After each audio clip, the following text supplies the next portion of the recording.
Hello, Lake Nokomis Lutheran. This is Pastor Sarah. I'm driving to church after an appointment, so I'm not going to look too closely. But I wanted to, this just popped into my head because I was just at a stop sign and I saw a bird,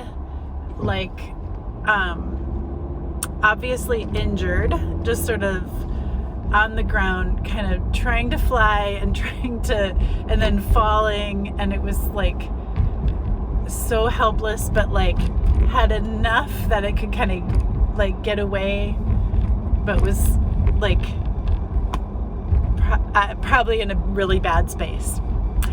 And it's not the greatest metaphor, but it just was giving me a little image for how I'm feeling about what's happening in the Middle East right now. This just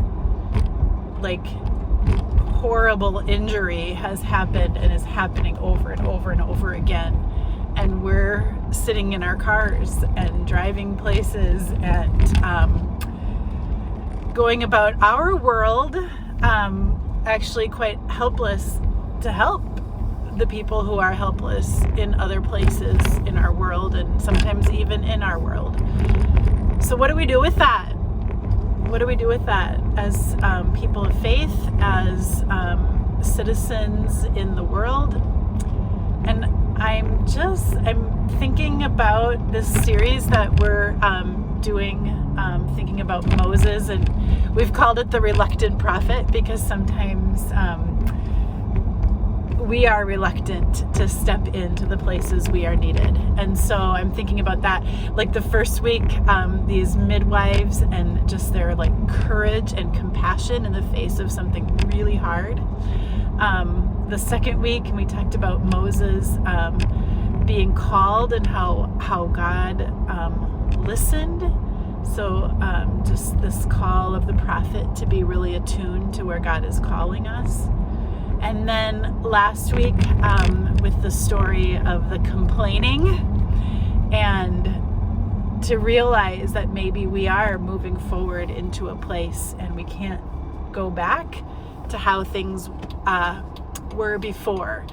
So just these kind of keep reminding of us about who we are as people of faith in this world, called to be people of compassion, called to be people who step in courageously, called to be people who listen to the cries of others, called to be people who trust the way forward that God is leading us into. All that maybe doesn't give us anything really tangible to do in the face of the current crisis in the Middle East, but it might give us something, some new ways to pray about peace, to new ways to go about the relationships that we have with the people in our circles, new ways to pay attention to who is calling us in this world. So those are the things I'm thinking about, mostly maybe feeling okay that I don't know what to do, but that I can respond in faith and pray for the needs of God's people and know that God is attuned. So I do hope to see you in worship on Sunday. We're continuing with Moses, and we're going to hear the 10 Commandments, and we're going to think about how God is giving us those laws to help create a society of people who can care for one another and live in good, strong community with one another. So here I am at church, ready for the day. I hope you all have a good day and a good weekend, and I will see you soon.